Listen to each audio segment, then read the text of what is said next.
So, okay, could everyone sit down, please, and we'll start here. Steve.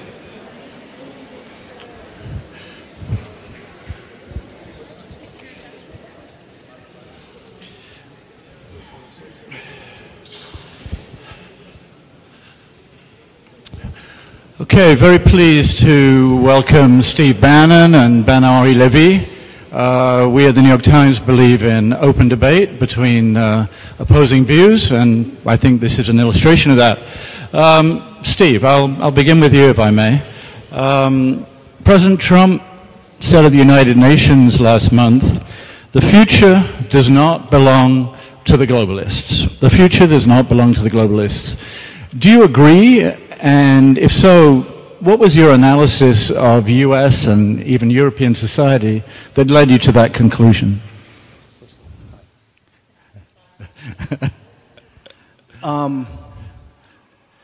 Yeah, I think that globalism is the last of the great failed ideologies of the 20th century. It's kind of predicated upon the beliefs, institutions, issues, problems of the 20th century. You know, just to go back in time briefly, 10, 12 years ago, September 18th, 2008, the Oval Office, the Federal Reserve Chairman, Secretary of Treasury goes to see President Bush 3 days after Lehman Brothers goes bankrupt in London. And they tell President Bush, we need $1 trillion by the end of the day, a cash infusion by the end of the day, to save the American financial system and to save, in the next week, the global financial system. And if you don't do this, we will have global chaos and anarchy. The balance sheet of the Federal Reserve that day was $880 billion. When Donald Trump raised his hand to become President of the United States, it was $4.5 trillion. What the global central banks did is bail out basically the oligarchs that are created by globalism. And that happened by going to negative interest rates, zero interest rates. And whose shoulders was that put upon? Because that has to be paid by somebody. It was paid by working class and middle class people in the United States, in Europe, and in Asia. The deplorables, Gilets jaunes, old 100 names in China. It was that effort that bailed out the elites. That is what globalism has brought us, deindustrialization. And a system of oligarchs is laid out in a book that we'll talk about later. I think one of the most important books of the 21st century, The Empire and the Five Kings, by my esteemed colleague, where he lays out the entire case of the five kings and the oligarchs. Globalism brought that upon us. The party of Davos brought that upon us. And it is, as Donald Trump said, populist nationalism that's going to see us forward. The match that was lit in the Oval Office on September 18th, 2008, exploded in the summer and fall of 2016. First in Brexit, then in the presidency of Donald Trump. And that is what we're dealing with today. And I'm sure in the rest of this debate or discussion or conversation, we'll talk more about that. Bernard, what do you say to that? Has globalism and globalization been bad for the world? Are you in favor of putting up walls of nationalism, of America first, of France first, and all the rest? This is big words. Let's try to be as concrete as possible. First of all, if you really read this book, you must know that one of the theses of the book is that you must be two to dance tango. If America decides to renounce globalism, and if the other side, you have Turkey, China, Russia, Saudi Arabia, Sunni Islam, who continues to be globalist, then we not you and me, the West. The democracy is losing. Number two, let's be very concrete. This speech of Trump about globalism today, at this very moment, what does it mean?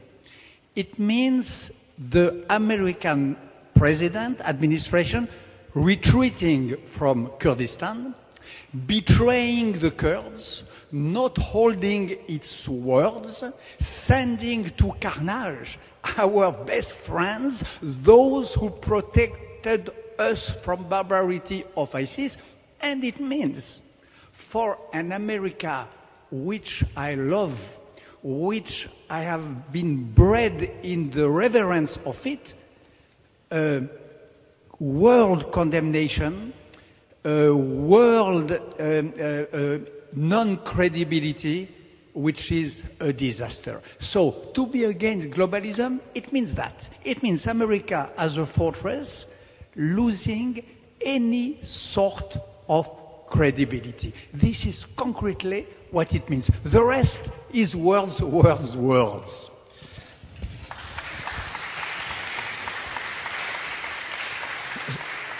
So, Steve, is the U.S. abandoning its allies and responsibility? It absolutely is not. In fact, Bernard could not be farther from the truth. Remember, in here, he calls us an empire. It's the empire versus the five kings. Bernard should know, our brothers and sisters in France should know, we're a revolutionary power. We're not an empire. That's what's happened in the devolution of this over the last 40 or 50 years. That NATO in Europe, the Gulf Emirates, the littoral nations around the South China Sea, and then the Northwest Pacific, the four big hotspots in the world, became protectorates of the United States. We are not an empire. We are an ally of NATO and individual countries in NATO, an ally of the Kurds, an ally of the Gulf Emirates, the littoral nations. I don't agree with what President Trump has done in this regard, but I can understand in his and what he's trying to do is hold together the NATO alliance, which I do not believe, and I am not a big believer in Turkey being a part of. I think Turkey is one of the problems, one of the five kings, as so well described. America first does not mean America isolationist. In fact, in the book, in the Five Kings, what Bernard fails to do is to order who the five kings are. The party at Davos and the entire globalist system is built around slave labor in China. We have two systems, a slave system and a free system. The slave system in China, run by the CCP, the Chinese Communist Party, makes good for the unemployed and underemployed throughout the rest of the world. What America first means is America in a systems of alliances. And how can you possibly say there and say we retreated when we have been the leader in finally confronting the CCP and decoupling this economic model from the party at Davos? And everyone in the party at Davos, all the retainers, all the hedge funds, all the law firms, the accounting firms, the marketing firms, have blood on their hands with what they've allowed China to do. And so it's not America as isolationists. Do I totally agree with what happened with the Kurds? Absolutely not. But there are three types of warfare: information, economic, and kinetic. All three are taking place today on the War of the Five Kings. The information, ideological, right here in Athens today. The economic in Washington, D.C., with further negotiations on the trade deal and all the other aspects of the Chinese economic war against the industrial democracies, including France, and the kinetic on the battlefields in Syria. So I don't agree with what President Trump's done, but I can understand his motivations in trying to do it. What about China, Bernard? Has President Trump gotten China policy right by confronting China more aggressively? I think that even in diplomatic relationship, you have alliances and you have friendship. Friendship means something. Friendship, which means a reliable alliance, constant in the time, well-bred, well-built. And my question today, when I look at America, is where is the former friendly America to the afflicted, to the despaired, to the victims of the world? Where is the America? I read yesterday a tweet of Donald Trump. Honestly, it was like a Marx Brothers or Monty Python tweet. Why should we help the Kurds? Monty They were Python. not here in Normandy. They were not here in Normandy. But my question is, where are the inheritors of the boys who liberated Europe in Normandy? Where are the inheritors of those great guys who saved Europe from bankruptcy at the time of the Marshall Plan? Where are the inheritors of the great diplomats who led a very intelligent and wise war against communism? Where are the inheritors of America who, with the help of the Kurds, achieved to destroy ISIS? Today, what is happening at the very moment we are speaking? I just spoke with a Kurdish friend in Raqqa. The Turks, this morning, bombed a facility where you have some ISIS detainees, prisoners. What will happen? They will escape from the jail. They will disseminate all over the world, and they will come in the countries of the allies of America, if not to America itself. So for all of China, of course, there is an arm wrestling between China and the rest of the world. But isn't it an ideological confrontation? it is an economic confrontation. It is an ideological confrontation. If you look, for example, at the use we do of that in America and in China, it is two worlds, two different worlds. If you look at the ways books are treated, it is also two worlds. So there is a confrontation. It has to be dealt with strength. I don't think that the art of deal, of which the President of America is so proud, is a good way to lead this confrontation. I think perhaps you agree on China, right? I think more so. But let's go back to the first part. The folks the men and women that were at Normandy and really helped Europe through three crises: World War I, World War II, and the Cold War, which you so brilliantly say is all one global conflict of the 20th century. They're there today. They're on the ships in the South China Sea. It's the young men and women patrolling in the Hindu Kush. It's the people at the parallel, at the DMZ in North Korea. They're still there. America is still there. What we're trying to do, and what Trump is trying to do, is say only in an alliance of the West with our other partners and other allies like India and Japan, the littoral nations around the South China Sea. The Japanese today are shivering of fear of what can happen to them after the diplomatic show of your president with Kim Jong-un. They know that they are in the front line and they are not reassured at all. We are.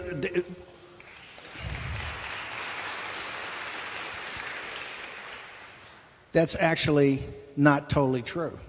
No president, at least partly. No president of the United States has ever engaged in the Northwest Pacific like President Trump.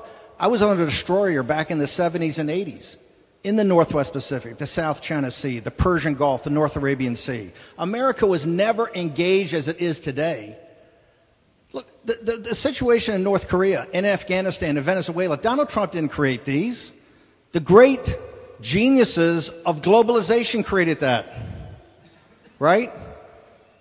The Cuban Missile Crisis in North Korea, the Vietnam War in Afghanistan, the Bay of Pigs in Venezuela, all that was created by the geniuses of both political parties and the party of Davos, the EU, the United Nations. All of it was created. Donald Trump is engaged more, and if you talk to the Japanese as now they start to rearm, they will tell you the problem's not North Korea. North Korea is a vassal state of China. And this is not about the Chinese people. The Chinese people are the most decent, hardworking people on earth. Look in Hong Kong. where your Democracy Forum is playing out in real time on a battlefield between totalitarianism and democracy. English common law and the Chinese work ethic has created Hong Kong, and those kids are prepared to fight and die for that. Donald Trump has done more in getting the not just the U.S. government from being a collaborator to the rise of the Chinese Communist Party and its totalitarian mercantilist system, but to actually engage it and start to deconstruct it. His deal, the deal that was supposed to be signed in May, deconstructs the entire Chinese economy and merges it into a world economy. This is what he's fighting for. That's the leadership. If we don't win that battle, that's about the five kings. The oligarchs are tributary states to China. China has a network effect. That's why they're trying to break the Westphalian system, the nation state. The organization, the organizing entity, like in France, that gives people the most freedom and the most control of their own destiny. That's what's at stake here, and that's why globalization is another failed ideology of the 20th century. And populist nationalism is our way forward. But if I may, Steve, you posit nationalism as the answer to failed globalization. Concretely, let's take France. You go to the Front National, now renamed, in France, and you say, wear xenophobia as your badge, wear nationalism as your badge, be proud of it, you're winning. Why do you come out like that and support a xenophobic party? Hang on for a second.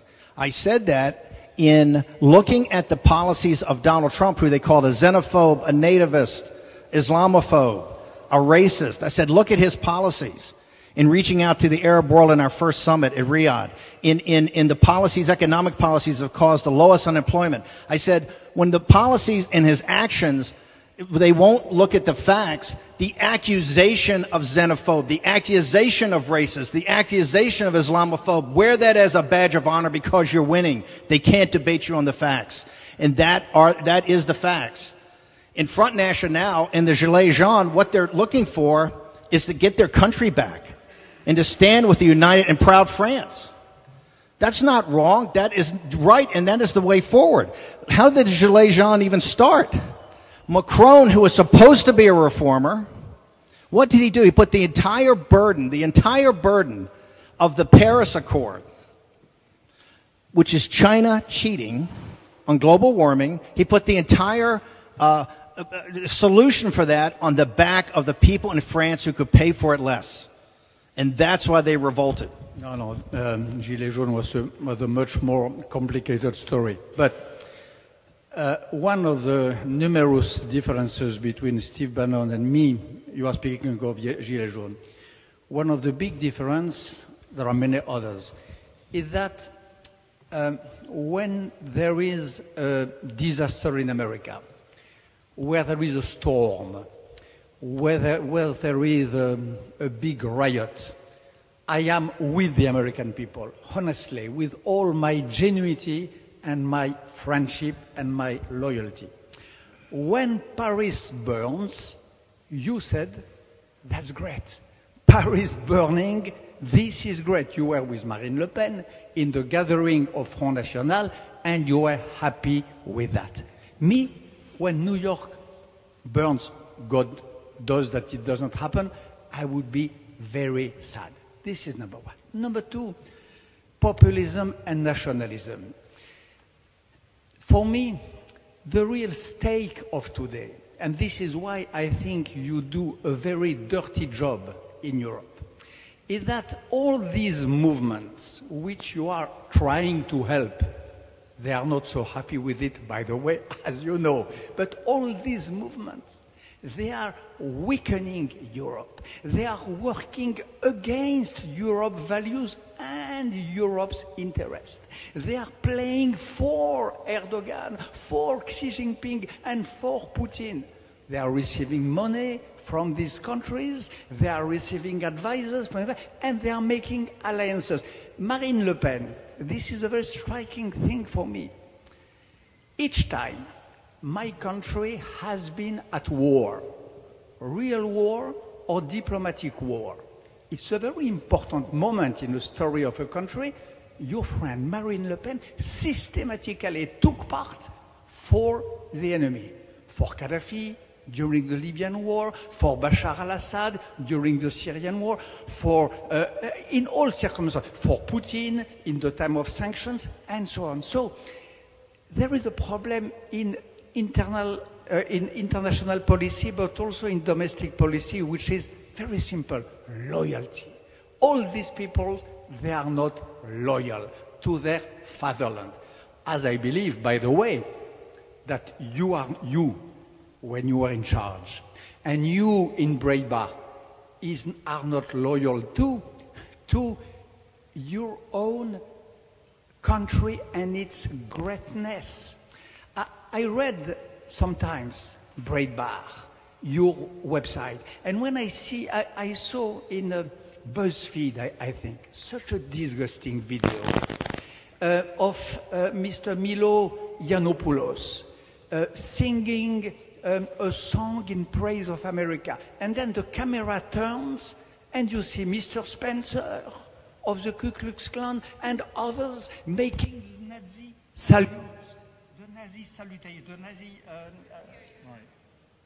le salut nazi. This way, making the Nazi salute in the country which pays such a price of blood for the destroying of Nazism, this is a very ugly and a very dirty act of loyalty. Steve?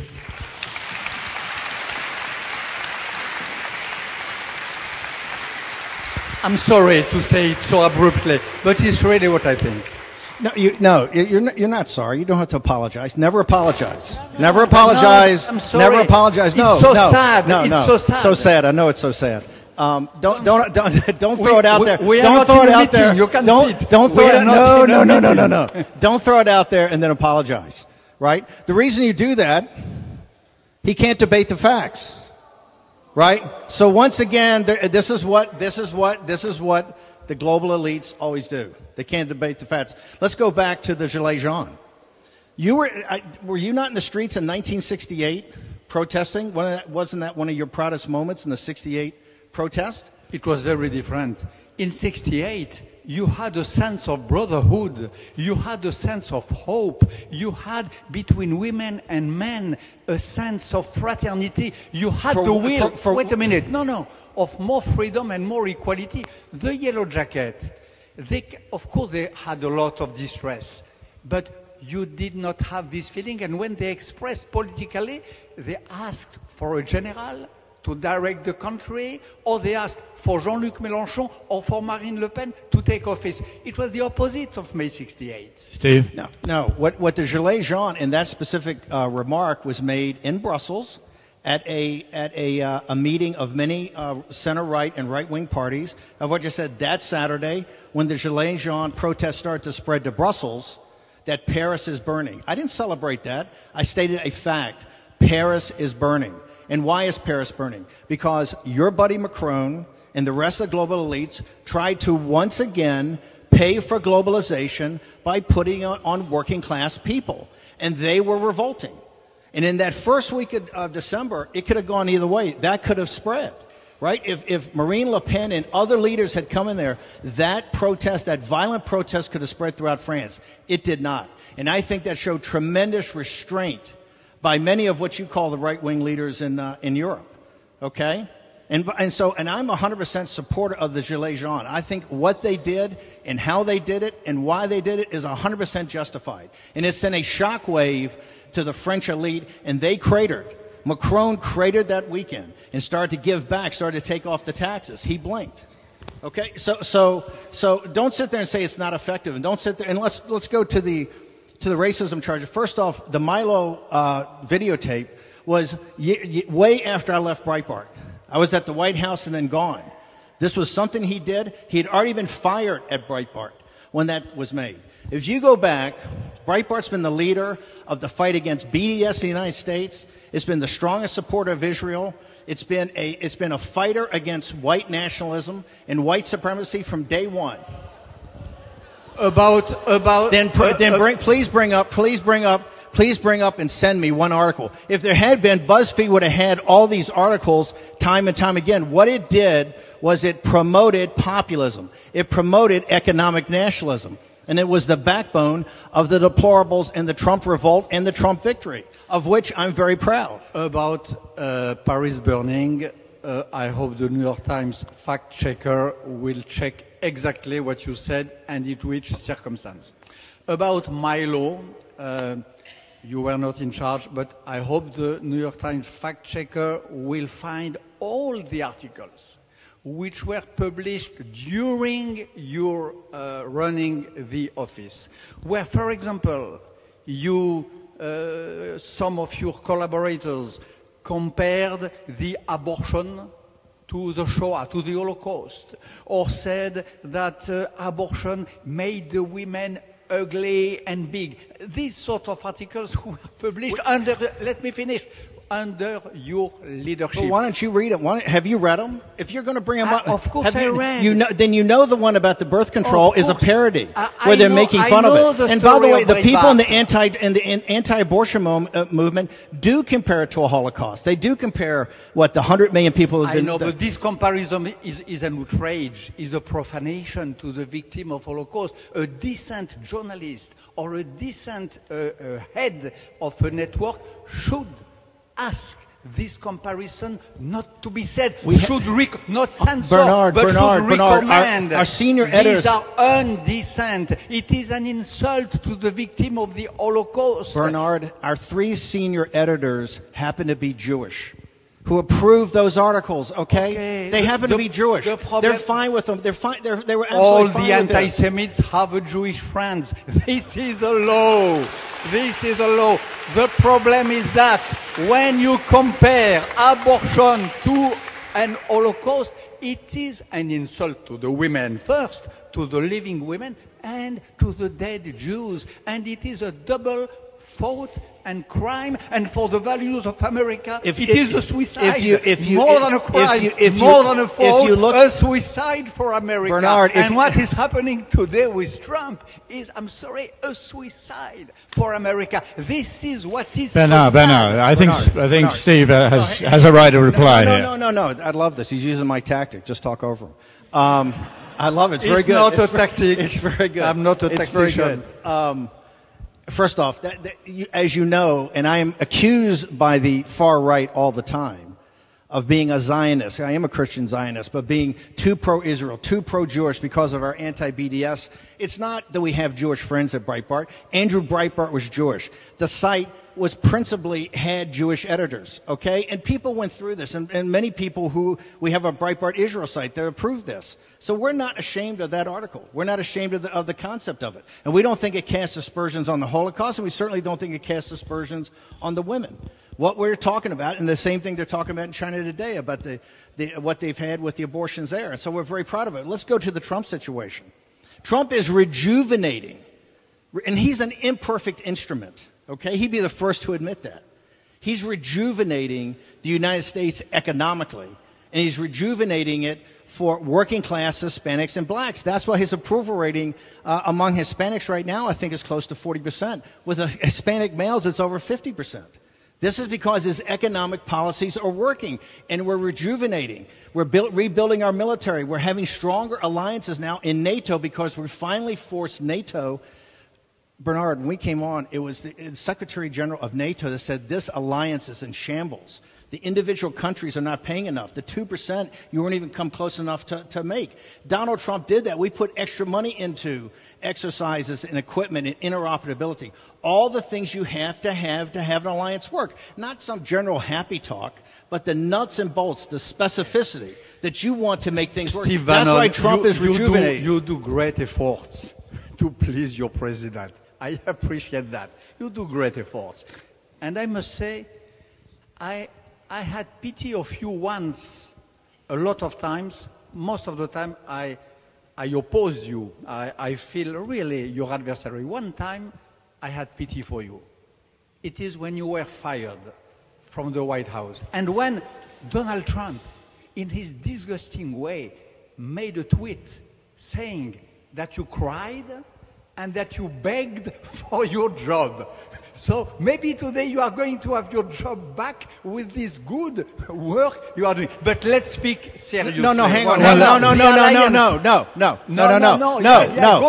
You can't. No. You're such a big nose and fact checker. You'll go to the New York Times and you will see that Maggie Haberman reported, I resigned on August 7th to the president. Not fired, resigned and reporting the New York Times. Donald Trump, the tweet was 6 months later. It was so cruel. I did not like this tweet. I said to you that this day I was again, I was shocked by this cruelty. Once again, Bernard, you want to have your own facts, okay, which you can't do. Which you're great. I saw the tweet yesterday. The tweet when I left the White House, he said, what a great job I did, how fantastic. It was 6 months later, Bernard, if you check your facts, it was in December of the following year that after it was quoted in a book saying certain after Michael comments, Wolff and so on. That's when he came back and said that. And by the way, what Donald Trump says in tweets doesn't affect me.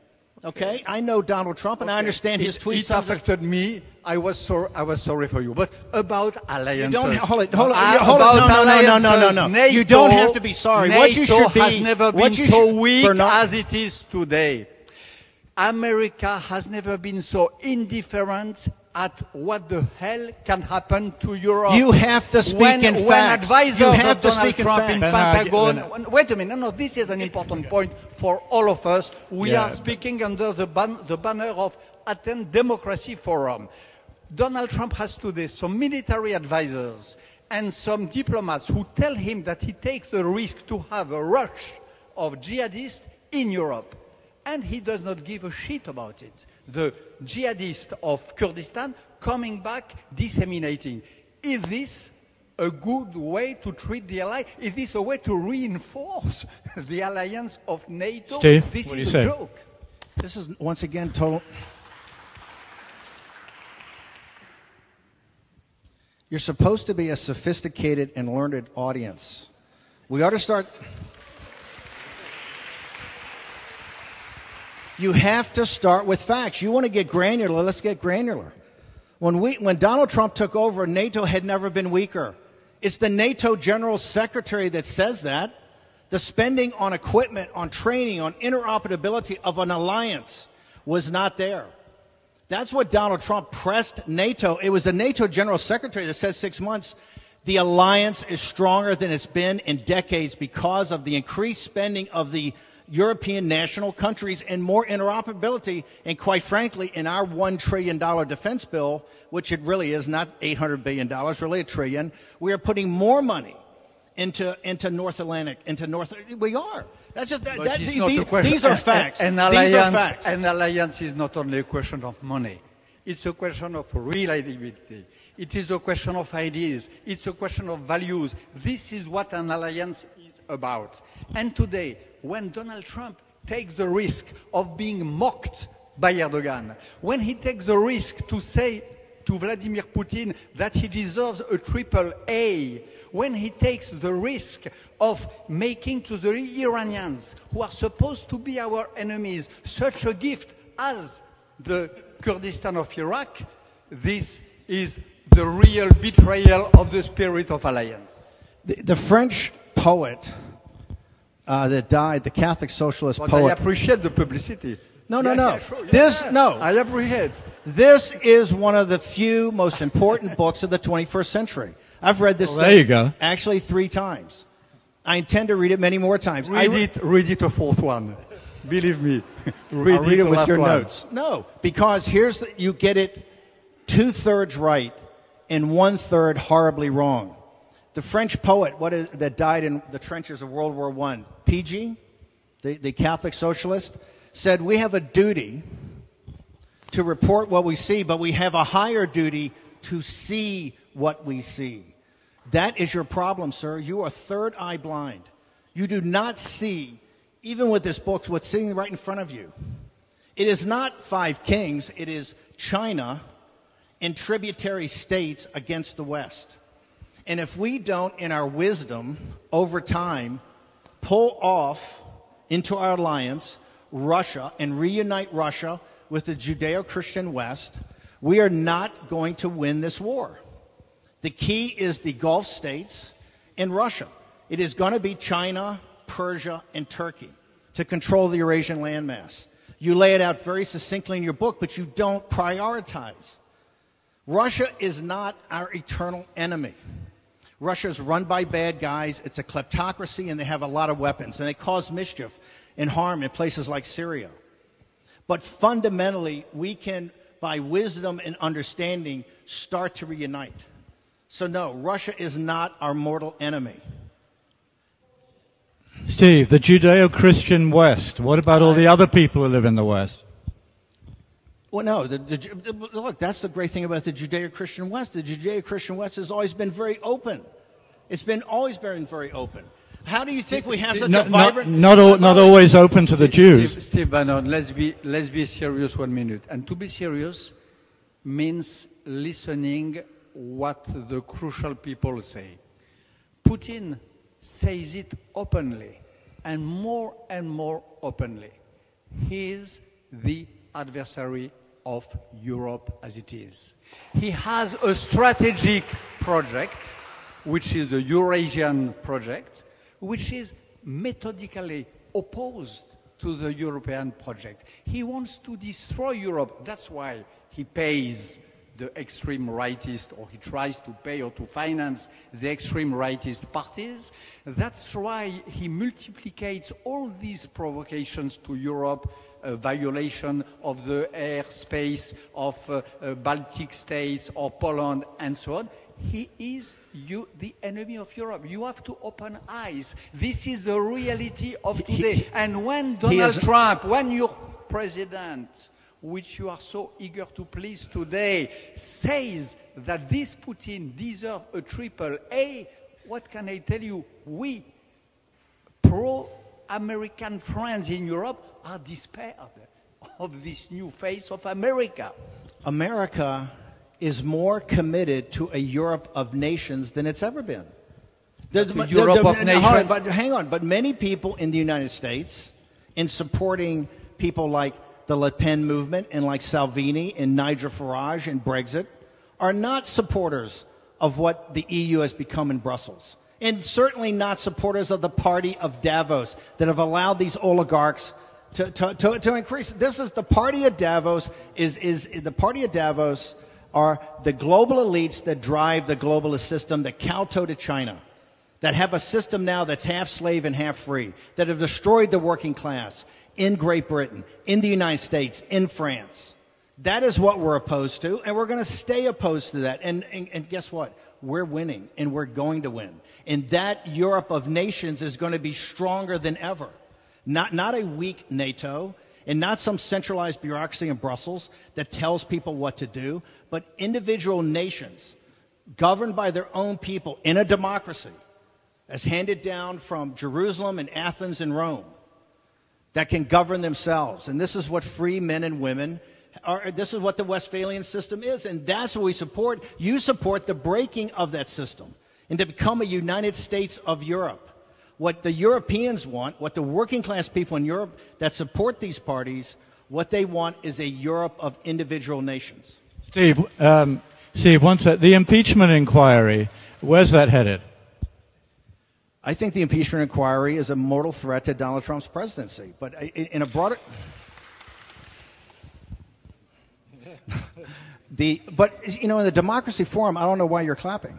You should be opposed to this. This is the nullification project that started from the very moment we had to come from behind win. Remember, we won because in the upper Midwest states, working class Democrats, low propensity Democrats, and people from high combat casualty counties and districts voted for Trump. That's why we won. And the popular vote, ma'am, is not how we elect presidents of the United States. If it was, ma'am, we would have won the popular vote. But thank you. So, showing democracy strong, the left organized, and in 2018, I think they did a fantastic job. And I kept saying, hey, if they win the House of Representatives, they will immediately start to impeach Donald Trump. And they won. If you gross up the 2018 election, they beat us 52 to 46 by over 8 million votes. That is, to me, a very cause of concern in 2020, and that's why I think Trump has to get back to basics to accomplishing things like building the wall, like starting to wind down these foreign wars in Syria and in Afghanistan without abandoning the Kurds, like it looks like we have. So I'm a big supporter of that, but I think that this impeachment is a moral threat to his presidency, not just to his ability to actually remain as president, but his ability to govern as a populist, because I think even in this trial in the Senate, because I think there's no doubt Nancy Pelosi will bring 2 charges of impeachment against him. And so there'll be a trial in the Senate that he has to worry about what type of compromises he'll have to make. So this is very serious, but it shows you anti-democratic forces at work. Whether you want to accept it or not, you lost, okay? That's just the way it is. But immediately, the media, the opposition party media, which is far stronger than the Democratic Party, okay, with the big donors, went to work to remove Donald Trump and to nullify a presidential election. That's what this impeachment's about. What did the Republicans do when President Obama was at the White House? Well, anyway, I no. We were in opposition. I think we were a loyal opposition. We would try to be a tough opposition. Try to block it. Well, let me Bernard, reply. would you like to see President Trump impeached? Thread. I will lose the thread. Would you like to see President Trump impeached, viewed from France? My dear Roger, I would not say that I am happy if America was burning, and I need to say that I would be very uncomfortable if the President of America was impeached. This would be, for the American institutions, for the American democracy, this would not be a good news. But let me reply. The party of Davos, I don't know really what it is. You always speak of party of Davos. What does that mean, except big conspiracy theories? What I know is, for example, you spoke about Farage. Farage in England, what is he doing? He's dismantling Great Britain.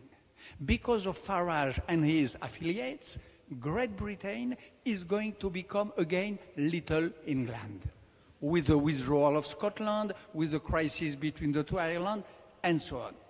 Marine Le Pen, Salvini, what are they doing?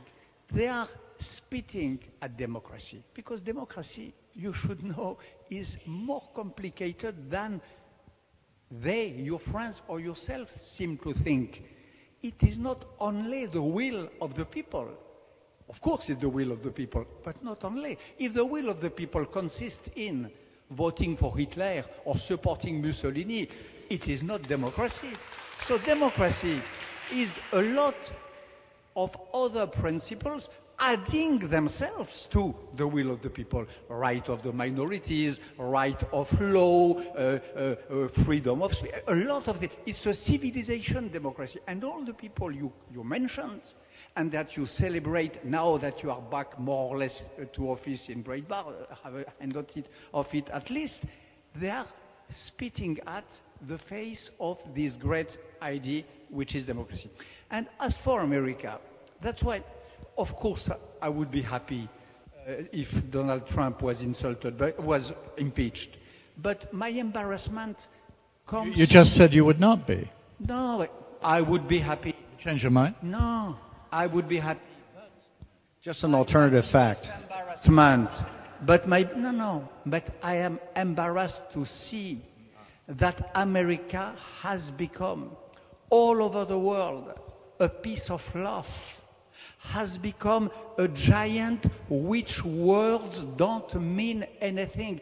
I was on the ground, on the battlefield in Iraqi Kurdistan, when the Kurds made a referendum and where they went abandoned by America. Abandoned to who? Abandoned to Iran. And this was such an incredible news. All of a sudden, like a thunderstorm, the word of America, the speaking of America, was meaningless. Its value was zero. So I'm sad of that. This is my main concern. And in the general picture, England losing its moral leadership, Europe losing its sense of democracy, and America giving place to the five kings.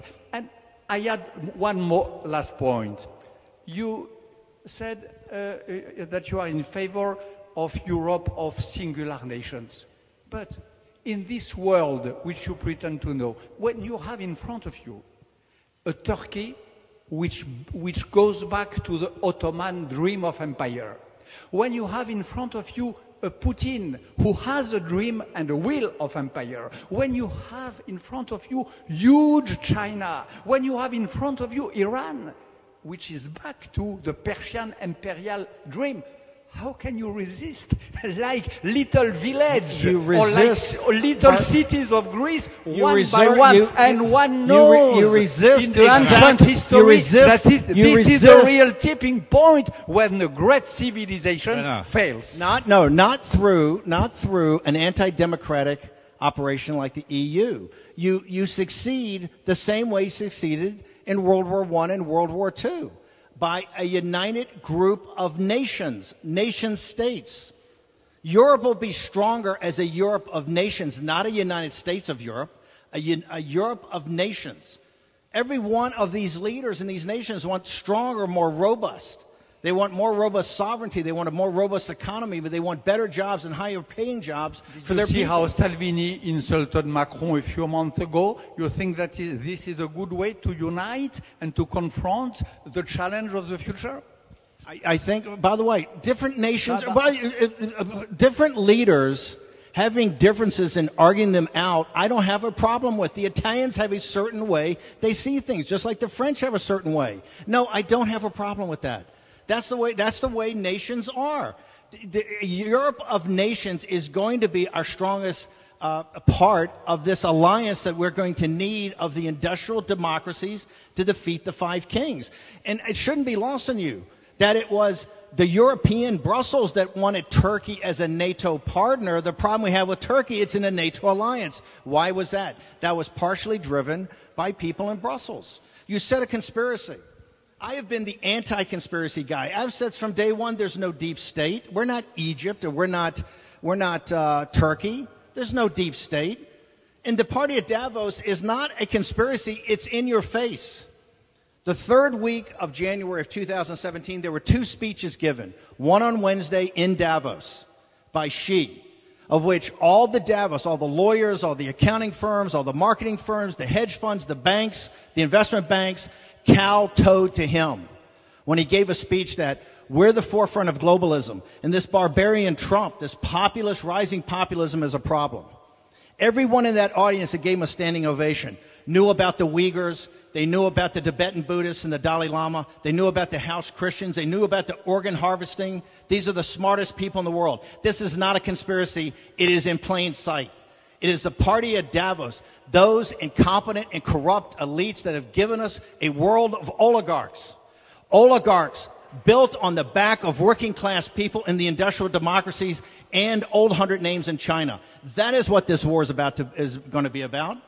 In this war today, the ideological pieces in Athens today, the battlefield and the kinetic pieces in Syria, and the economic war is in Washington, D.C. Don't think this has not started. It has started. And how we're going to win is defeat the Chinese Communist Party and destroy this network of the five kings. And part of that is to bring Russia over in alliance with ourselves. I have to bring this to a close. Just quickly, Bernard, why do you think this kind of debate is so rare? It's not very often in our democracies these days that you see two smart people of differing views argue it out. Mano a mano. Why doesn't it happen? Because we're all in our ideological silos. Because it's probably difficult to speak anthropophagy with a cannibal. This is probably the reason why it is so rare. And honestly, it is the first time. Let's avoid the ad hominem. Wait a minute. No, it's true. I hesitated because I know Steve Bannon.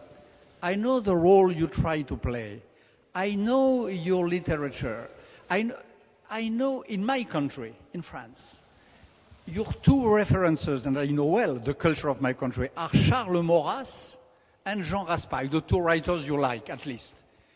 But it is the worst of our culture. Charles Maurras is the builder, the inventor of French anti-Semitism. And Jean Raspail is the real inventor of this crazy theory of grand remplacement, which is putting the fire which is trying to put the fire in the brains of the European people. So it's true that it is hard to discuss with somebody with whom you disagree on everything. There is not one point of what you said which I don't disagree with.